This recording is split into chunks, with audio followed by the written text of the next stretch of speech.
Fala, meu povo da revisão da vida toda. Olha, vamos dar uma navegada em tudo que diz respeito à revisão da vida toda agora. Dá um joinha aí se você vai ficar comigo até o final do vídeo. Compartilhe, gente. É importante você compartilhar, principalmente nesse momento que nós estamos vivendo de reta final da revisão da vida toda. Beleza? Então, olha, já ative os sininhos, já compartilhe com o máximo de pessoas que você puder. E é claro, né, se você está comigo lá no WhatsApp, o meu telefone, meu link do Zap está aqui embaixo para você me chamar. Salva meu número aí, eu vou salvar o seu número aqui e a gente vai juntos lutar por dignidade, cidadania e respeito ao aposentado e pensionista. Vamos só recapitular uma coisa bem óbvia, mas é sempre bom a gente lembrar que o STF, o governo e vamos chamar assim, todos os políticos, todo o sistema político fez com a revisão da vida toda, com 122 mil aposentados, no processo da revisão da vida toda, foi uma tremenda covardia. Isso eu acho que a gente vai concordar sempre. O que o STF, o que o governo anterior, o que o governo atual, eles fizeram com a revisão da vida toda foi uma tremenda covardia. Só que o que muitos aqui na internet fizeram com aposentado e pensionista também foi uma tremenda covardia. Criaram falsas esperanças, desinformaram, enganaram, mentiram. E o aposentado muitas das vezes não tomou iniciativa ou não tomou uma postura mais enérgica e dura com relação à revisão da vida toda, porque muitos ficavam dizendo aqui que, olha, tá tudo bem, vai ter reviravolta, agora vou fazer isso, eu consigo aquilo. E realmente isso dificultou demais a luta concreta no curso ali, tanto do tema 1102, quanto no curso da ADI 2110, que já está transitada em julgado, e agora a 2111. Vamos começar pela 2111. A 2111, gente, no último dia 10 de abril de 2025, o STF, por unanimidade, decidiu o seguinte: olha, revisão da vida toda já era, mas quem recebeu dinheiro de tutela de evidência, quem recebeu, o processo não transitou em julgado, mas já estava recebendo o benefício atualizado, volta a receber o benefício antigo, mas não tem que devolver nada. E aqueles que perderam o processo, acabaram pagando, devolvendo alguma coisa, ou foram condenados em custas, o que for, quanto o INSS já pagou, também não tem direito a receber de volta. E todo mundo agora, daqui para frente, que perdeu o processo, que vão perder o processo, forem condenados em custas e honorários sucumbenciais, não vão pagar. Tá? E também não vão pagar custas de honorários ali de peritos e tudo mais, contadores e tudo mais. Essa foi a decisão do dia 10 de abril, que todo o STF 11-0, unanimidade, falou, vamos desse jeito aí. 10 de abril. Logo em seguida, tivemos o embargos dos embargos nessa mesma ADI. O terceiro embargos, tá? Te esclareci sobre os pontos dos embargos, te esclareci sobre quem fez os embargos e também te esclareci na última semana sobre o conteúdo das contra-razões dos embargos de declaração feitos pelo governo Lula, pela AGU, pelo Advogado-Geral da União. E nessas contra-razões, o Advogado-Geral da União falou o seguinte, olha, tudo improcedente, e inclusive, como eles estão recorrendo assim de forma contumaz e leviana, antecipa o trânsito em julgado. Foi o que ele pediu. E aí isso aqui está na mão de nada mais, nada menos que Nunes Marques. E ele vai decidir, tá? Deixa eu te atualizar assim de forma muito justa, tá? Tá aí, ó. Dia 8/8, está concluso ao relator, que é o ministro Nunes Marques. Sim, o mesmo ministro que derrubou a revisão da vida toda a mando de Bolsonaro lá em março de 2022. Ele começou e parece que ele vai terminar. Beleza? Certinho? Te atualizei. Agora deixa eu te atualizar aqui sobre esse tema aí, né? 1.276.977, que é o tema 1102. Relator Alexandre de Moraes. Estão criando uma narrativa, e isso para mim é muito leviano também, assim, agora o Edson Fachin é o ministro, o vice é o Alexandre de Moraes e a gente vai se dar bem. Não, gente, você tem que lembrar que o Edson Fachin, ele sempre só acompanhou, ele não protagonizou.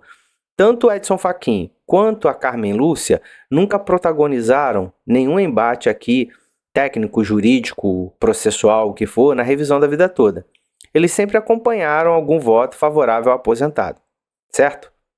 Era isso que aconteceu. O Alexandre de Moraes, ele protagonizou, protegeu os aposentados lá na covardia em março de 2022, fez com que a votação se repetisse favorável ao aposentado em 1º de dezembro de 2022 e agora, em junho de 2025, ele vota como relator, tá? Acompanhando os embargos do INSS lá de dezembro de 2022, tá? Contra aquela decisão de dezembro de 2022, para derrubar a revisão da vida toda, acompanhando o julgamento das 2 ADIs.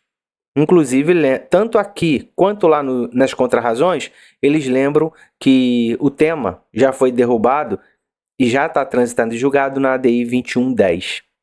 Eles citam isso, eu já falei isso para vocês várias vezes. Eu não vou ser leviano ou injusto aqui com vocês, criando um mundo de fantasias como se tivesse tudo ótimo, maravilhoso. Não está. Então, você está super atualizado aqui sobre o tema 1102 também. Sim, o processo aqui, o julgamento dos embargos, está suspenso por conta de um pedido de vista da Carmen Lúcia. E eu também já te expliquei que isso aqui, esse pedido de vistas, ela nos deu tempo para agir politicamente, buscar outros meios, porque no STF já morreu. E ela foi digna de viabilizar esse pedido de vistas. É tudo que ela tinha e é tudo que ela deu. E eu acho que a gente, no final, vamos agradecer sim, porque a Carmen Lúcia sempre foi coerente com o seu voto. A ministra Carmen Lúcia sempre votou favorável aos aposentados, em todas as circunstâncias. No tema 1102, desde o início, tá? No primeiro julgamento, no segundo julgamento, no terceiro julgamento, nos embargos de declaração agora, nas ADIs, ela foi contra as 2 ADIs. Ela sempre foi muito coerente. Muito coerente. Tanto ela quanto o Edson Fachin. Tá? Tanto ela quanto o Edson Fachin. Você pode firmar teu pé aí agora com o André Mendonça também, porque o André Mendonça, lá no início, ele não poderia votar.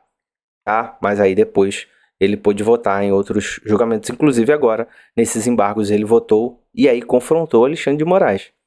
O único incoerente aqui, e que prejudicou demais por suas oscilações, por suas esquizofrenias jurídicas, chama-se Alexandre de Moraes, certo? Eu lembro que teve, e aí eu ia colocar aqui também o Barroso, porque eu lembro no julgamento do dia 21 de março de 2024, o Barroso falou assim, não, nós vamos votar aqui até derrubar, até acabar com a revisão da vida toda. Aí o Edson Fachin, é assim, né? A gente votou lá, nós ganhamos lá, aí agora você vai ficar votando até derrubar. Você acha isso certo? Aí o Barroso ficou todo sem graça, sabe?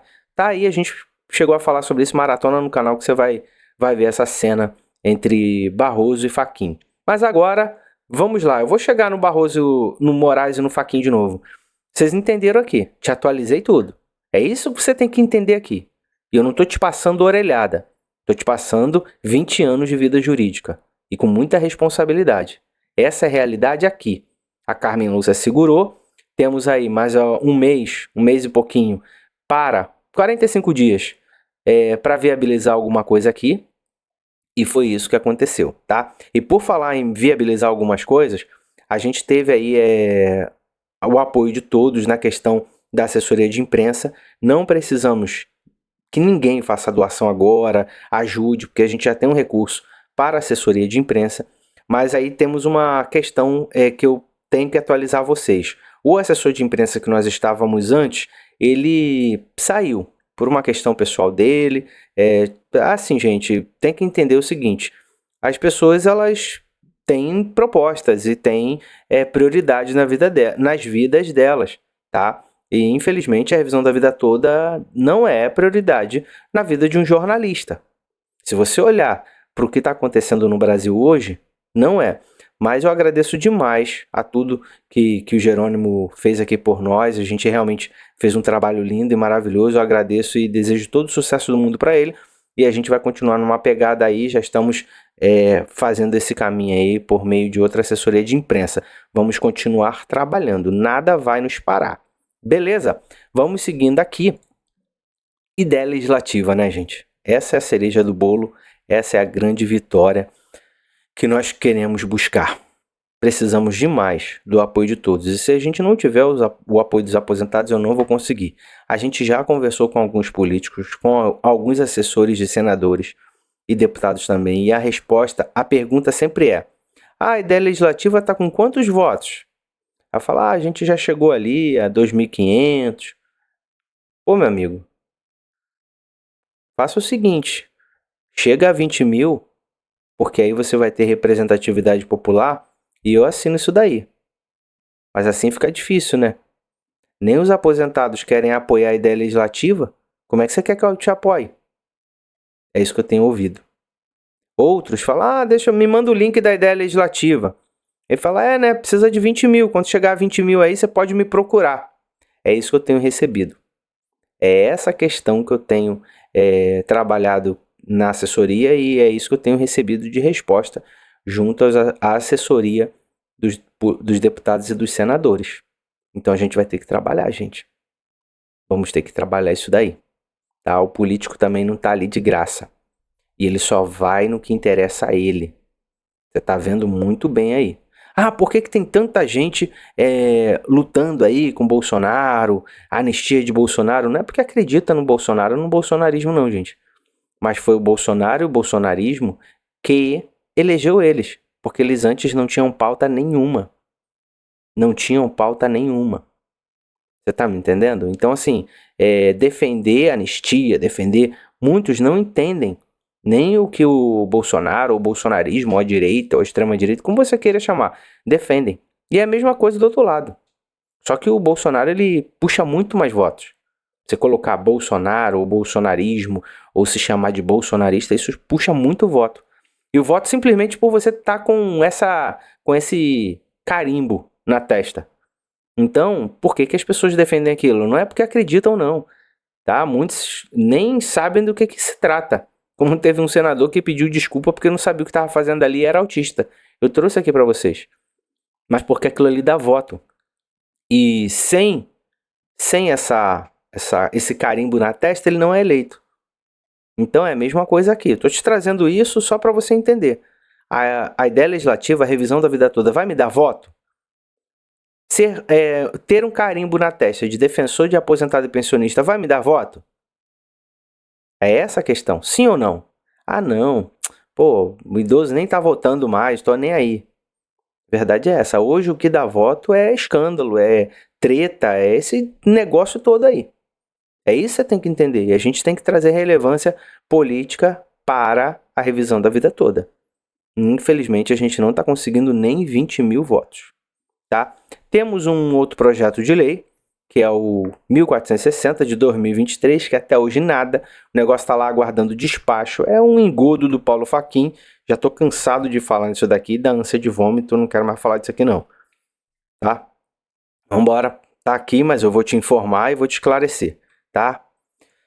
Importante, né, gente? Porque estão falando aí para vocês o seguinte, o Edson Fachin agora é o novo presidente do STF, agora a gente vai. Mentira, né, gente? Mentira, até porque o vice dele é Alexandre de Moraes. Então não adianta você achar, pai, vai andar, papapá. Não. Tenha consciência, pô, tenha serenidade, racionalidade para entender os fatos que estão aí, tá?